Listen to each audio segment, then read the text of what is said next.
Om Sarashiv Samarambham Shankaracharya Madhyamam Asmaracharya Paryantam Vande Guru Paramparam. Om. Good. Be seated, please.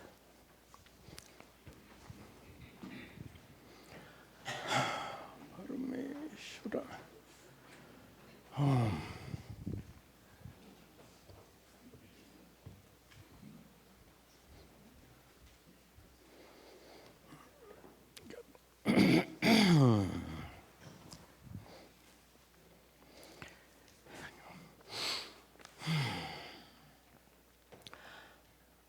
Om Sahana Vavatu Sahanau Bhunaktu Sahavidyan Karavavahai Tejasvinavadhi Tamastu Ma Vidvishavahai.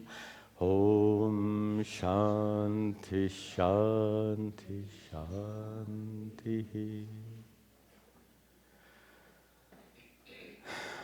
Om. Very good. Welcome back.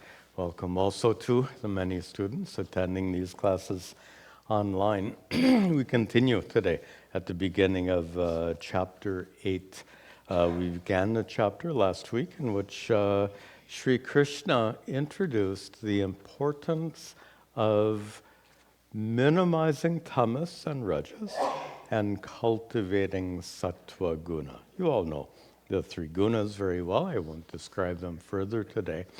But the point is that unless your mind, I'm telling you something you already know very well, unless your mind is prepared, nothing goes in. You've had that experience trying to tell other people certain things. You notice, you keep telling them over and over again, nothing goes in. And Vedanta is no different. Unless your mind is prepared, nothing goes in. Actually, Vedanta is different in a significant way, and that is the degree and type of preparation required is extraordinary. For an extraordinary matter, for an ordinary matter, you require an ordinary level of preparation. Nothing ordinary about these teachings. So therefore, an extraordinary kind of preparation is required, and we can say that extraordinary preparation can be described simply as a sattvika buddhi, a mind, buddhi, which is predominantly sattvika, has the principle of sattva foremost. And in our context, we'll call that a condition of purity. And we won't go into that further, not necessary. We have done so in the past. So we want to cultivate sattva for the sake of having the mind sufficiently pure so that all obstacles are removed and so that these teachings really and completely go in. So with that, we can pick up the thread. Okay. As always, as I'm chanting, please read the translation and then repeat after me. Satvikanyeva seveta, Satvikanyeva seveta, Puman sattva vivruddhaye, Puman sattva vivruddhaye, Tato dharmas tato jnanam, Tato dharmas tato jnanam, Yavat smritirapohanam, Yavat smritirapohanam. In the second line, Puman, a person.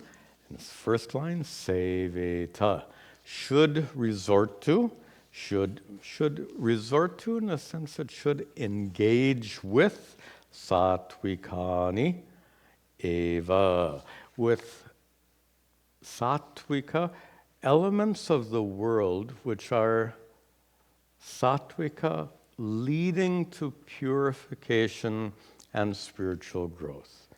It's actually that hides a very big and important teaching. Every action you do has consequences, and in this case, spiritual consequences. Anything that you engage in or consume that is tamasa brings you down. Anything you engage in or consume that is rajasa makes you extrovert. And both of these conditions are obstacles to the process of spiritual growth. How many decisions like that do you make in a day in terms of what activities you're going to engage in and what things you're going to consume? And when I say consume, I'm not talking only about food. We consume a lot of media every day, and it all affects us. Every decision you make affects you. So Sri Krishna says here, if you consistently decide to engage in and consume those things which are sattvika, pure, then sattva vivruddhaye, then it is conducive for the vivruddhi, the increase of the sattva guna in your mind. Very simply put, live a pure lifestyle, not for the sake of being pure. Some people are fixated on, they only want to eat, organic food. Nothing wrong with eating organic food, but if you think eating only organic food is going to somehow make you more pure, I don't know how exactly that might make you more healthy. It will definitely make you more poor. It's costly.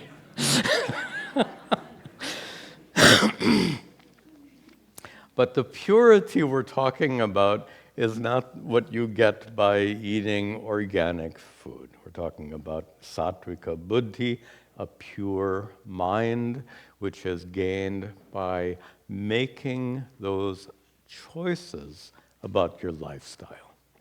Activities you engage in that should lead and cultivate spiritual growth, and whatever you consume, especially media, it should cultivate spiritual growth. So, then this topic ends. This topic was about reducing tamas and rajas and cultivating sattva. Now, after you've cultivated sattva, then what? And that's what he discusses in the second half here. Then, having cultivating sattva, tataha, then dharmaha. And if you remember from our last class, dharma here is used in the context of spiritual practice. Dharma has many meanings in different contexts. Here, dharma means spiritual practice. So, after the cultivation of sattva guna is sufficient, tataha dharmaha, then you will be inclined to engage yourself in spiritual practice, or if you're already engaged in it, you will become more intense in that practice, more focused on that practice.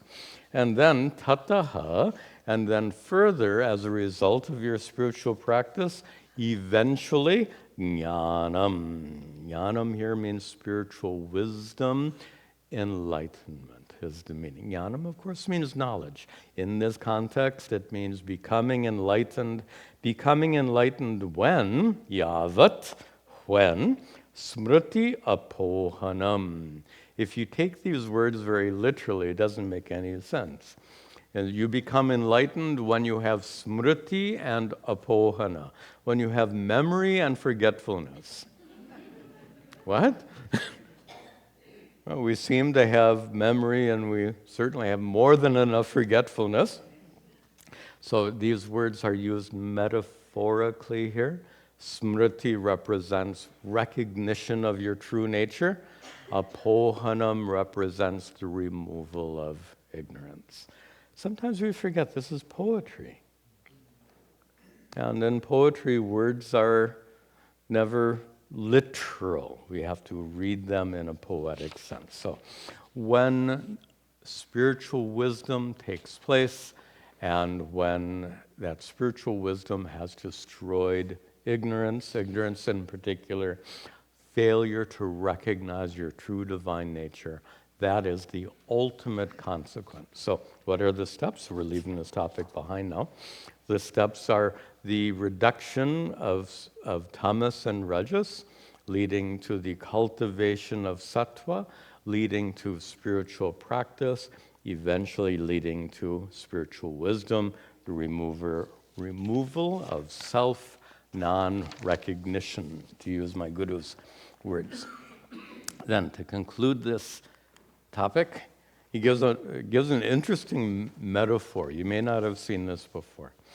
Venu sangharsha jovan here, Venu sangharsha jovan here, Dagdva shamyati tadvanam, Dagdva shamyati tadvanam, Evam guna vyatyatyayujo, Evam guna vyayatyajo, Deha shamyati tat kriyaha, Deha shamyati tat kriyaha. Guna vyatyayajaha. Vyatyaya means change. You'll see that in a minute. First, the drishtanta is Venu. You may think, when you hear Venu, you may think of a flute, but flutes are made of, and that's the meaning here. The first meaning is bamboo. Flute is a secondary meaning. So bamboos, which are growing in the forest, what happens is there's sangharsha, rubbing, friction. And when those bamboos rub against each other during the dry season, what comes is sangharsha jaha. Born of that friction is vanhi, fire. So now sometimes we forget fires take place naturally. It's not that all fires are created by careless people throwing a cigarette or something. Many fires happen naturally. So this is an example. The bamboos rubbing together in a dry forest, they create fire, but dagdva tadvanam, when that fire is, when the vanam forest here, when all the bamboos, dagdva, are completely burnt, are consumed by that fire, what happens to the fire? Shamyati. The fire goes out. Interesting metaphor. And what does it mean? It's kind of, okay, what does that mean? He says in the second half. So first half is the drishtanta, the metaphor. Second half is the darshtanta, that which the metaphor represents. He says, evam, thus, in the same way. Guna vyatyaya ja. Here, the bamboos, bamboos rubbing against each other represents the activities of the gunas in your mind. You can take bamboos as gunas, I suppose, and just as bamboos rub together, these gunas are bumping against each other somehow in our minds, are involved, engaged in all of these mental activities. And just as when the bamboos rub against each other, they create a fire. That fire consumes the forest and then goes out. What happens when these gunas rub against each other in our minds and do so for about 80 or 90 years, shamyati dehaha. The body falls. The body goes away. Tat dehaha, tat kriyaha. The body, together with its actions, shamyati, goes away. just to illustrate how it's the activities of the gunas that lie behind all of our activities. Every activity can be traced to sattva, rajas, or tamas. These are the mental inclinations that drive certain activities. So when all those activities have been active for a long enough period of time, then dehaha shamyati, the body falls. There's a further meaning here, and I think Krishna suggests this, although he doesn't say it explicitly. We often use the expression, in fact, Sri Krishna himself uses the expression in the Bhagavad Gita, jnanagni, the fire of knowledge. So let's reinterpret this metaphor right now, briefly. So think of the gunas rubbing together in our minds, rubbing together in such a way that sattva guna becomes prevalent. Rajas and tamas are reduced, so that mind which is very sattvika, that mind which is very pure, in such a mind, the fire of knowledge can take place. In that pure sattvika mind, due to all the prior rubbing means all the activities of life, the activities of our mind, so that mind becomes perfectly sattvika. The fire of wisdom arises, jnanagni, which destroys ignorance, destroys the ignorance which causes the gunas and causes the rebirth of the body. Why do you get born again and again and again? Because you're not enlightened. Why are you not enlightened? Ignorance. Why is that ignorance there? You're born with ignorance. Who is not born with ignorance? And because you're born ignorant, the sattva, rajas, tamas arises. So this is another way of interpreting this metaphor. So these, just as the bamboos rub together and create fire that destroys the entire forest, when in the mind, the rubbing of the gunas removes sattva and rajas and promotes sattva guna, in that purified mind, the fire of wisdom takes place and destroys the gunas, destroys the body. Body falls naturally at the end of one's life, and there's no being reborn into a life of suffering. So with that, this topic of the three gunas comes to an end, not completely to an end, but it's enough to introduce a question by Uddhava to open up another aspect of this discussion. Uddhava uvacha, Uddhava uvacha, Vendanti, Vedanti martya prayena, Vedanti martya prayena, Vishayan paramaparam, Vishayan paramaparam, Tatapi bhunjate Krishna, Tatapi bhunjate Krishna, Tatkatam Shvakarajavata, Swakatam Shvakarajavata, Shvakara and Aja. We'll see that in a few minutes. Okay, at the beginning we have Martyaha, mortal people like you and me, Vindanti, they know. Prayena, in general, people in general know. What do people know in general? Vishayan, worldly objects, worldly pleasures. Padam aparam, worldly activities and worldly pleasures are a padam, a goal, which is apadam. Some of you know that you might know the word apat more likely. Problem, disaster.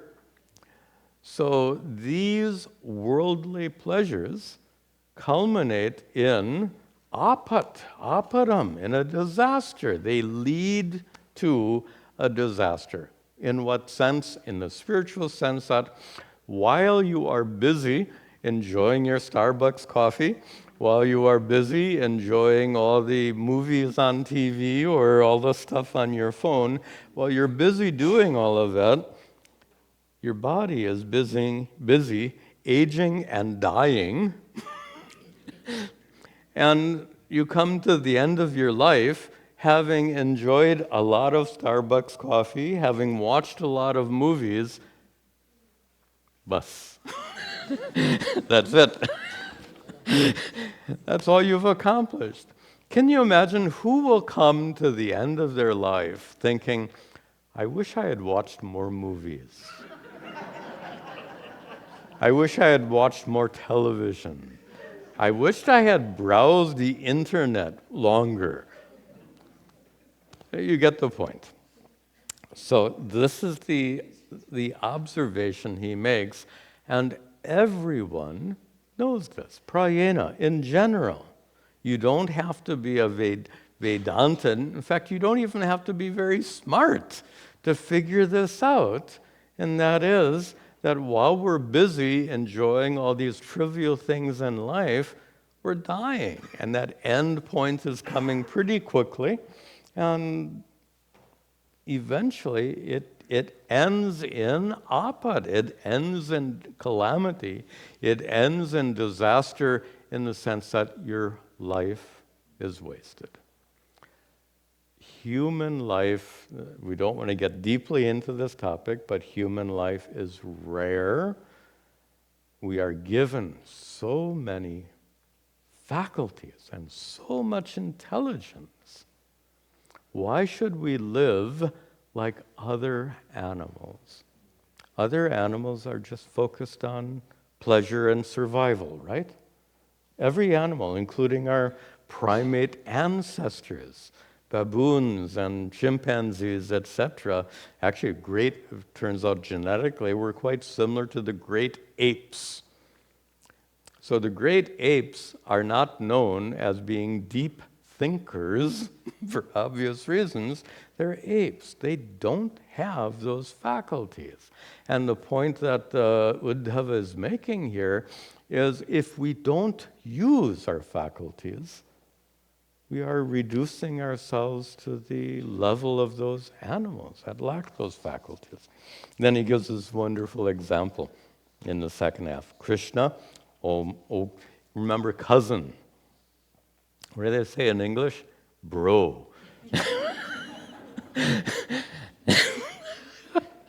And I just slang is something else. Anyway, O Krishna, bhunjate tatapi, even though they understand in general that a life of worldly pleasure ends in the calamity of just wasting your life, even then, bhunjate, they go on enjoying vishayan. That word vishayan also reaches back to vishayan. Bhunjate reaches back to vishayan. They go on enjoying. They know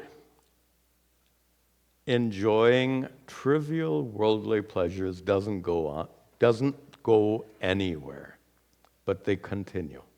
In fact, think of the kid with the video game. You ask the kid, what are you going to get out of playing the video game? The kid says, absolutely nothing. I'm just wasting time. Why are you doing it? I got nothing else to do. This is what I mean. They know.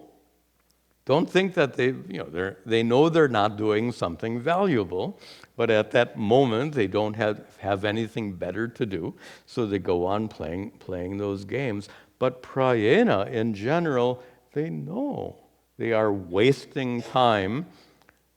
Actually, when you're young, you don't think of wasting your life, right? Because there's so much ahead of you that you don't think in those terms. But when you're a little further along on the timeline, so to speak, you do think about those things. Am I wasting my life? And then Uddhava gives this wonderful example of when you pursue the pleasures, there's a downside, and we tend to ignore the downside. In general, people do that in life. So the downside, of course, is you're just wasting your life. And he gives 3 examples of enjoying things that have a downside. He says, tat katam. How do they enjoy things like shwa, like they're like a dog? Now, it's a little obscure. I had to read the commentary to understand what the metaphor is about. And it says that the dogs go on barking. When your pet dog goes on barking at you, do you throw it out of the house? Probably. On a cold winter day? Probably not. You put up with the barking. The barking is unpleasant. You put up with the barking. And he gives the next example of kara, which is a donkey. A donkey. What do you mean? The idea in the old days, as it were, donkeys were used as transport, like carrying things, heavy things. Load it on the donkey and lead the donkey along. But when the donkey is in a bad mood, it jumps up on its rear legs and uses its front legs to give you a good kick. Do you get rid of the donkey? You put up with the kicking because you need the donkey to carry all your heavy stuff around. And the third example he gives is an aja, a goat. If you are herding goats, it's a way of supporting yourself, your livelihood in ancient times. So you're taking care of the goats. One of the problems with goats, and the commentator goes on to explain, is that if you have an aja, it goes on chasing a G, the female ones. And then you have to go chase after those goats and bring them back to your herd, and it goes on again and again and again. The metaphor that Uddhava gives here very nicely, kind of comical, is that whatever you pursue as a source of pleasure has a downside which you very conveniently overlook. Doesn't that describe how most people think? We only look at the good stuff. We only look at the upside, as it were. We kind of discount the problems associated with something. I think people get into big trouble with investments like this. They only look at, I can get this much return on it. And they conveniently ignore the fact that it's not an insured investment. You can lose, as they say, you can lose your shirt, as it were. I don't have a shirt to lose, but that's a bad joke. Anyway, let's continue here. So Uddhava has described the fact that people get it, that you're wasting your life, but they go on anyway. Why? Not surprisingly, Sri Krishna is going to reply by saying they are under the sway of rajas, rajoguna. They're being compelled by rajas, and that's going to be discussed in the next several verses. Sri Krishna begins, Shri Bhagavanu Vacha, Shri Bhagavanu Vacha, Aham ityan yatha buddhihi, Aham ityan yatha buddhihi, Pramattasya yatha hridi, Pramattasya yatha hridi, Utsarpatirajo ghoram, Utsarpatirajo ghoram, Tato vaikarikam manaha, Tato vaikarikam manaha. I pause on utsarpati because in my head it should have been utsarpayati, a grammatical thing. Anyway, don't worry about it. Start in the second line. Pramattasya is talking about the person who is willfully ignorant towards the downside of things. Pramatta means being negligent, not being alert, and in this case, not being fully cognizant of the negative consequences that come along with enjoying all the things. I guess the most common metaphor for that is you enjoy all those sweet, fattening foods. Everyone does. And we do so, myself included, with willful ignorance of the negative consequences. We choose to set aside. We give ourselves permission to do something that we know is wrong. That's what he's talking about. This is pramatta, willful ignorance, choosing to give ourselves excuses to do all kinds of ridiculous things. Anyway, so he says, yatha hridi, I have to connect that below, rajas, ghoram rajas. When rajas, not just rajas, but ghoram rajas, powerful rajas, is hridi, in the heart, in the mind, pramattasya, of that willfully ignorant person, who can include all of us depending on our mood at the time, then what is the consequence of that? That ghoram rajas, what does it do? Utsarpati. It drives itself, manaha, into the mind. It overtakes the mind. Tataha, thereafter, it overtakes the mind which is vaikarikam. Several meanings. Simple meaning here is the mind is changeable, malleable. So the mind is subject to having tamas being prevalent, rajas prevalent, sattva prevalent, some combination of all these three. The mind is constantly changing. But here the point is that the sattva guna and tamo guna of the mind are overcome by rajas. Think about it. If your mind were overcome by sattva, you wouldn't bother chasing after the pleasures, which you know have a huge downside. If your mind were overcome by tamas, you just sit in your chair and not even think about it. It wouldn't be an issue because you are in a state of lethargy. So it's when rajas is prevalent that you are driven. Why? And here, in the very first line, Sri Krishna makes a glancing reference to the fundamental problem which causes all of this in the first place. Why are we so driven by rajas to pursue all this stuff in life, knowing that it all has a huge downside, negative consequences? Anything, they say two sides to a coin. We are so busy looking at one side of a coin, we know there is another side of the coin, but we're resistant to flip it over. Willful ignorance. We think we're so smart. Willful ignorance. Amazing. Why does that take place?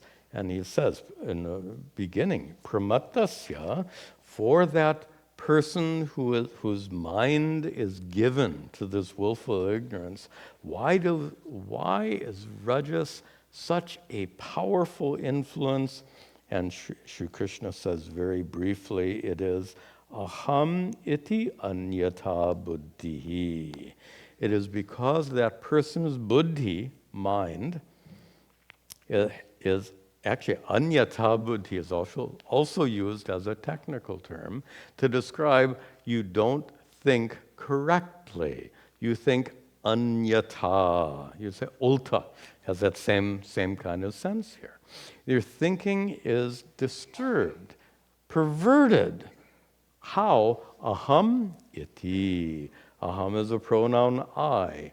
And aham iti is a very common way of describing the problem of identification.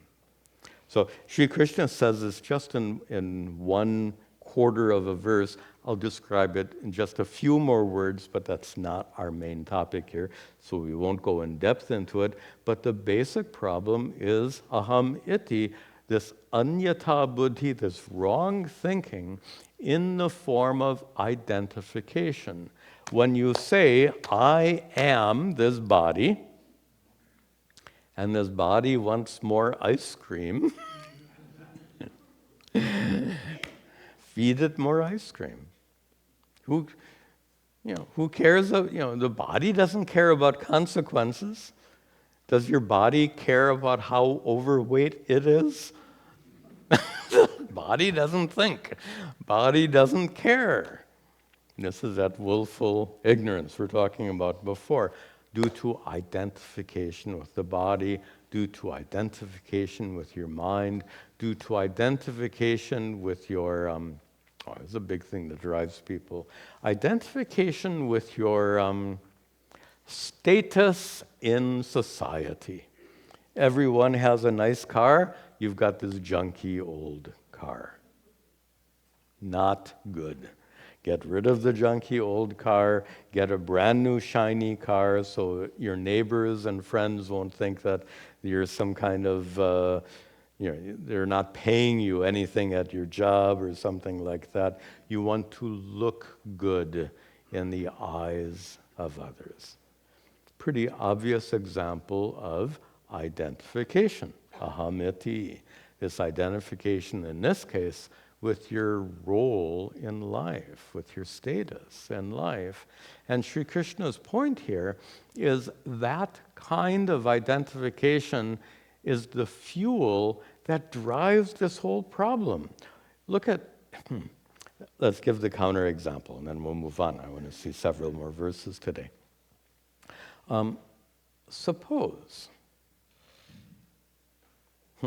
Suppose you were enlightened. What would that feel like to know that you were full and complete and perfect, fulfilled, content, exactly as you are?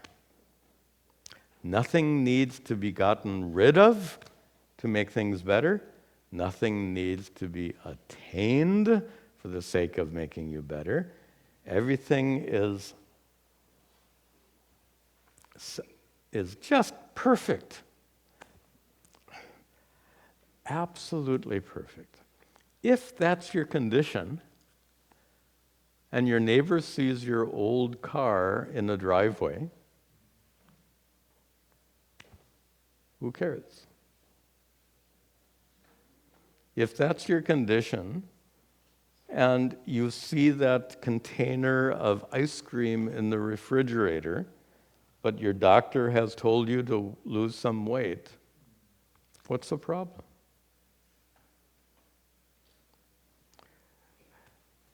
Enlightenment means, let's keep it brief. Here, enlightenment means recognizing your innate perfection, completeness, the so-called inner divinity, and the consequence of that recognition is the removal of identification. So the first line Sri Krishna is talking about, this identification. And this identification is the root cause that makes you vulnerable to being compelled by rajas. And that's the topic. The topic is, how does rajas compel us to do so many ridiculous things? And we are vulnerable to that compulsion because of identification. Aham iti. So when these teachings remove that identification by making you understand that you're already full and complete, how is a new car going to help? How is eating more ice cream going to help? You understand, it doesn't make any difference. If you need a car, then that's a different matter. You need a car, buy a car.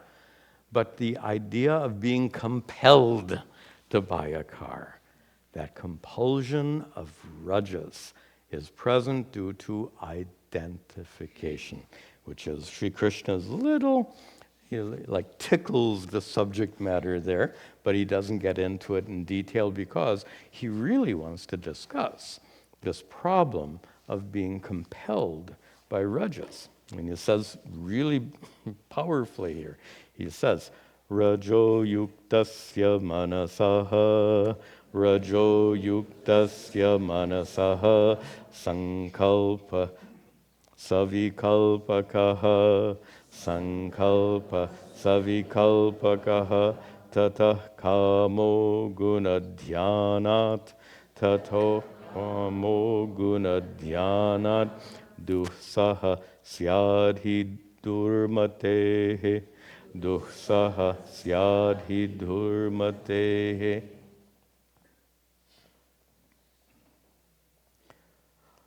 Rajo yuktasya manasaha.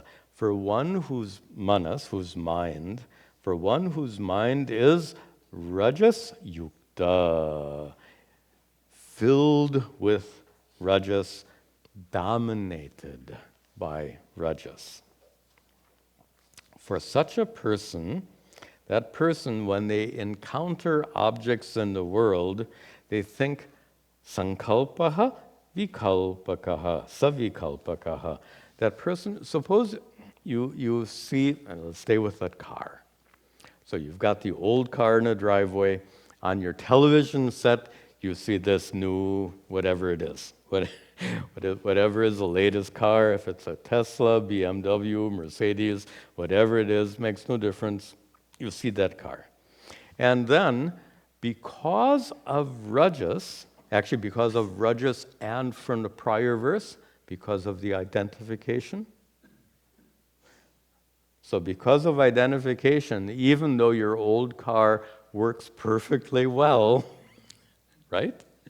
It's a perfectly fine car, and it's paid for. In spite of that, when you see this fancy new car in the commercials, and notice how nicely they make those commercials. They make the cars look so exciting and all of this stuff. Anyway, it's all, you know how advertising works. So, when you see that, then in your mind is two things, sankalpa and vikalpa. You see those two words? Sankalpa means you look at the good parts. Vikalpa, you look at the downside. So you're reflecting on the pluses and minuses of buying that new car. But because of this rajas, your thinking gets a little bit disturbed, and you tend to add more pluses in the plus column and have fewer minuses in the minus column. Once again, willful ignorance. You overemphasize the good qualities of getting that car. You de-emphasize the fact that you're going to have a $400 a month payment to make on the, hey, I can afford that. Anyway, and he says is that in the third line now, guna dhyanat tataha. Thereafter, after reflecting on these pluses and minuses, after bumping up the pluses and diminishing the minuses, guna dhyanat, after reflecting on these gunas, the qualities, the good and bad, then what? Kamaha. Then I want it. Kama means desire.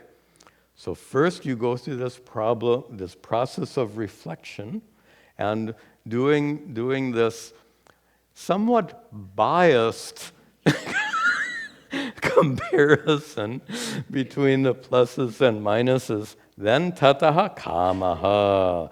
Then arises kama. By the way, does this idea sound a little similar? Those of you who have studied the Bhagavad Gita, and that guna dhyanat makes me think of dhyayato vishayam pumsaha sangasteshu pajayate sangat sanjayate kamaha.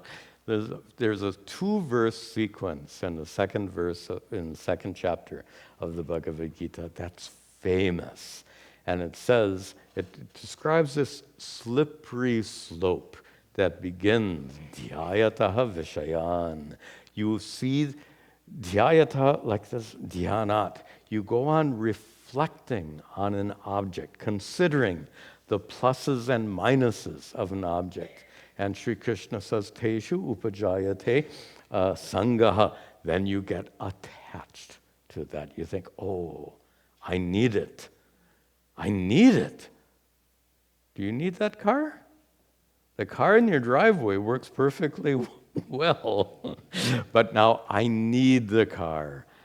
Sangat sanjayate kamaha. Then the next step is very easy. I need it. I want it. That's a no-brainer, as they say. Notice it's the same sequence that he's describing here. And in those 2 verses, you can look it up. It's chapter 2, verses 62 and 63. It'd be interesting. Go home and look at those 2 verses. You'll see how Sri Krishna describes this slippery slope that leads ultimately nashyati. You become destroyed by being swept away down this slippery slope by the force of rajas. You can see that in the Bhagavad Gita. Here, let's finish this one. He says, so after you go on reflecting on the pluses and minuses in a biased manner, he says, tataha, as a result, you get kamaha, desire. And kama, that is dussaha, hard to resist. Syat hi durmatehe.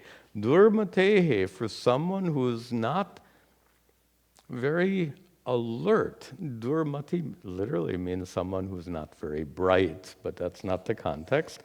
By someone whose mind is not capable of thinking clearly and properly, whose mind is subject to being swept away by this force of rajas, for one who's subject to that compulsion for that person, dussaha syat.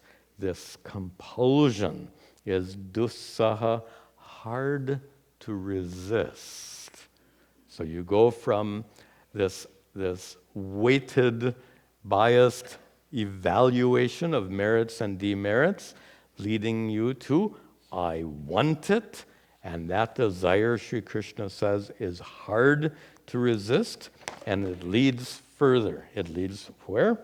Karoti kama vashagaha, karoti kama vashagaha, karmanya vijitendriyaha, karmanya vijitendriyaha, dukkhodarkani sampashyan, dukkhodarkani sampashyan, rajo vega vimohitaha, rajo vega vimohitaha. So, when kama is present in a mind where rajas prevails, there's a certain combination of factors here. First of all, if you didn't see the commercial in the first place, you wouldn't be involved in any of this. Secondly, if you didn't have rajas prevalent in your mind, it wouldn't be an issue. But when these 2 factors are prevalent, it's not one or the other, it's a presence of both. You have this force of rajas, compulsion of rajas, and you have been exposed to this desirable object. Then, kama vashagaha, the one perfect expression. Vashaga, vasha, control. Vashaga, one who has come under the control of kama.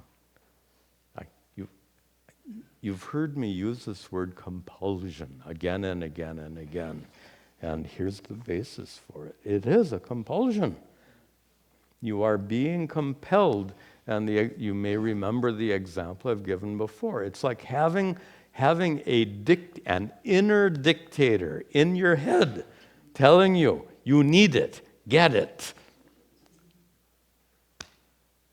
You're being commanded by Rajas, this inner dictator. Anyway, force of compulsion. So, kama vashagaha, one who is under the sway of desire due to the compulsive force of Rajas.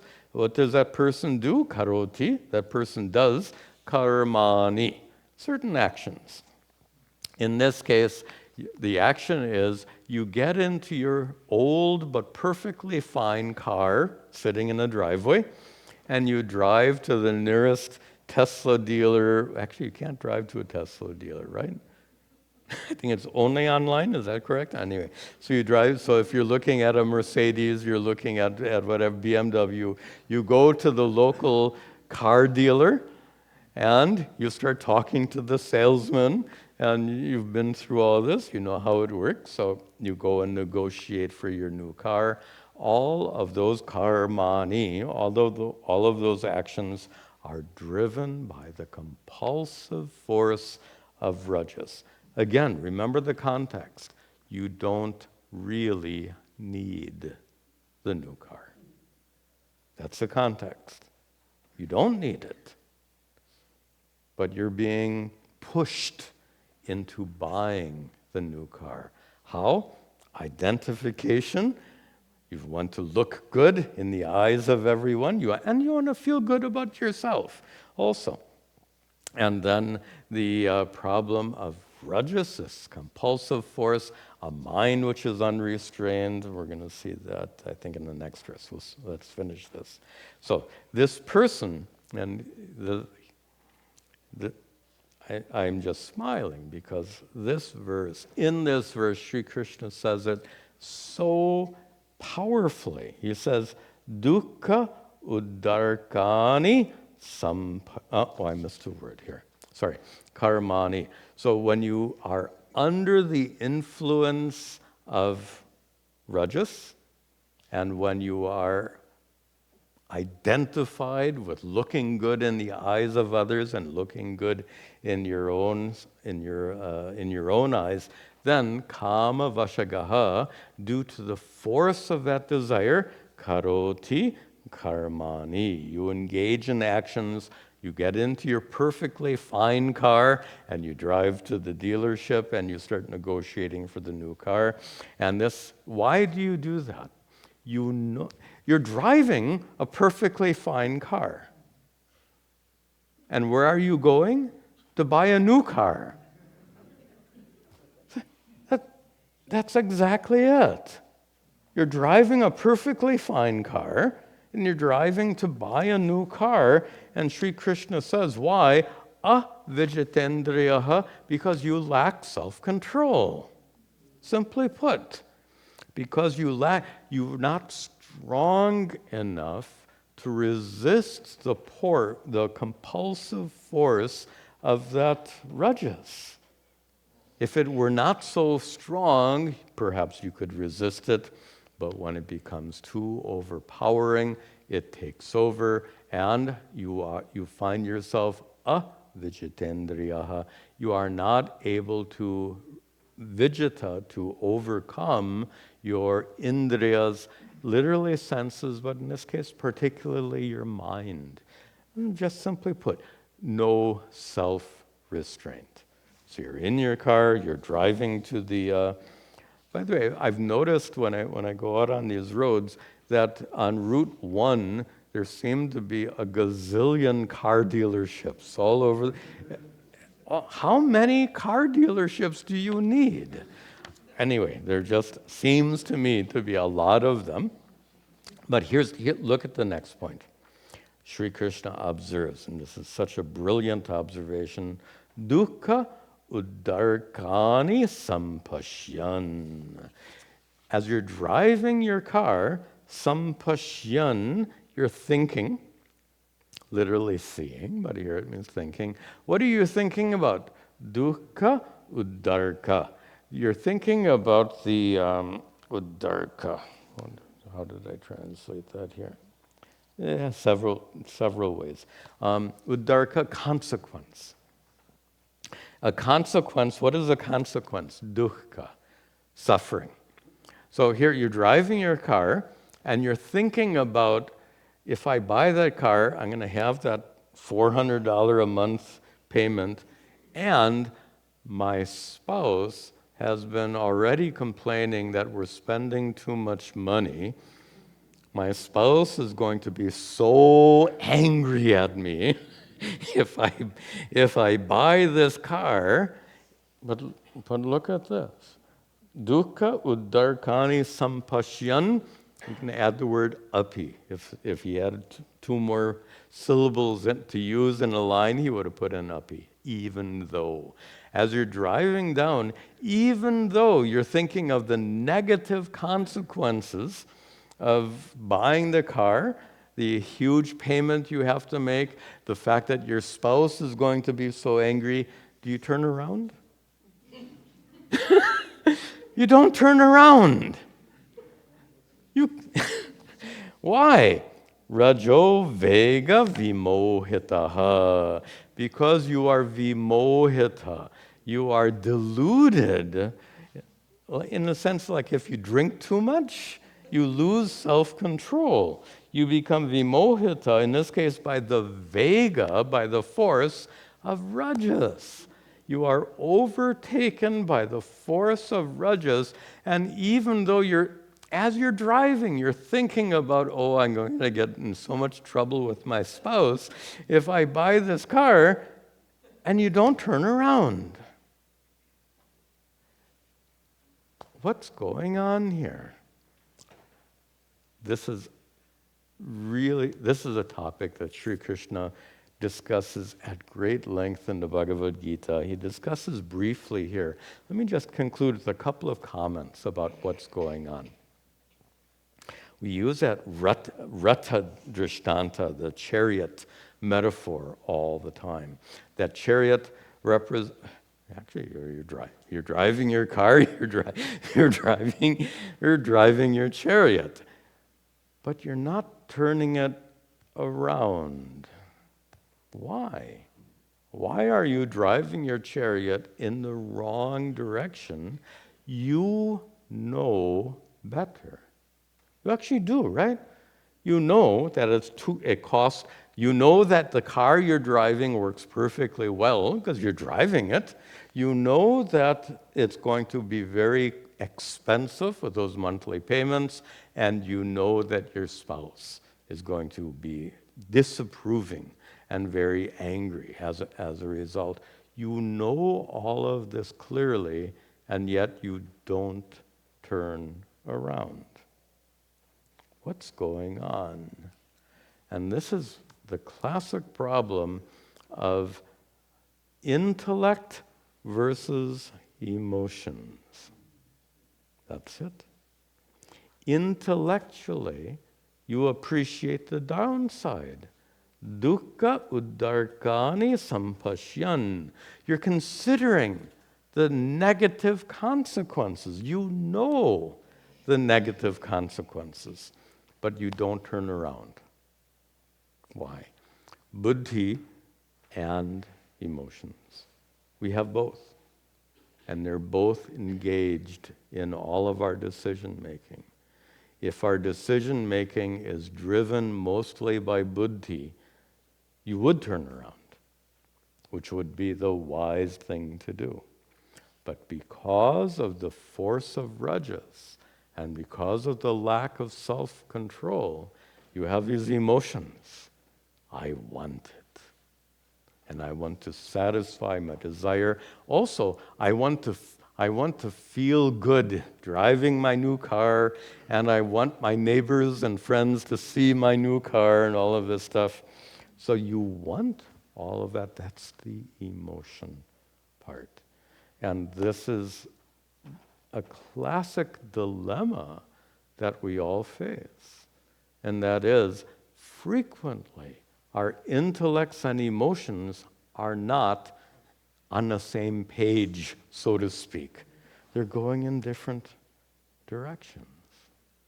And then, to make matters worse, somebody writes a book, Follow Your Heart.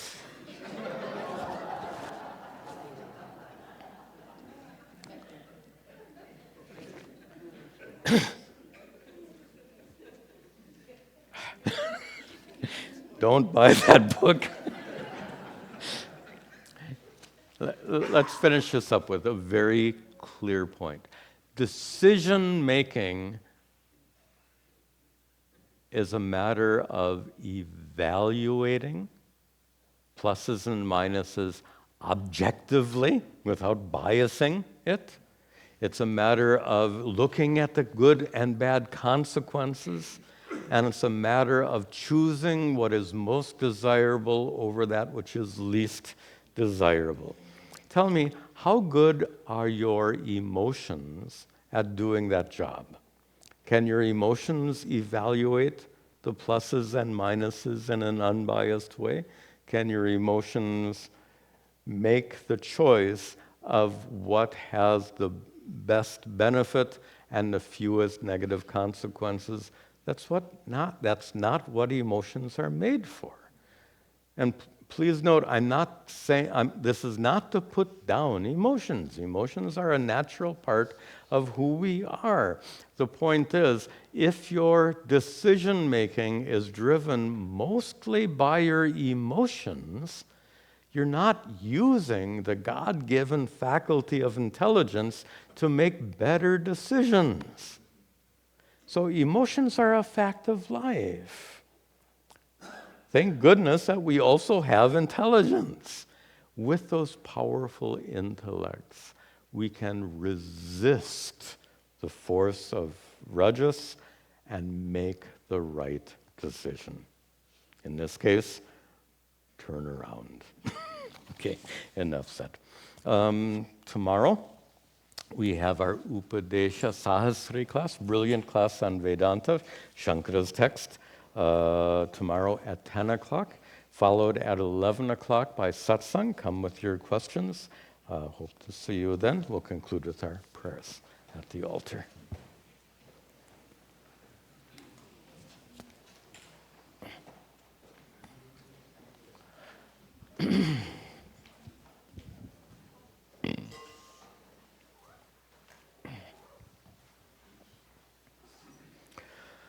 Om Gananahan Tva Ganapatigam Avamahe Kaving Gavinam Upamashravastamam Jeshtarajam Brahmanam Brahmanaspatahana Shranvan Uttabasira Sadhanam Om Mahaganapataye Namaha Ishvaro Gurudhatmeti Murti Bheda Vibhagine Vyomavad Vyapta Dehaya Dakshina Murtaye Namaha Vasudeva Sutam Devam Kamsachanuramardanam Devaki Paramhanandam Krishnam Vande Jagadguru.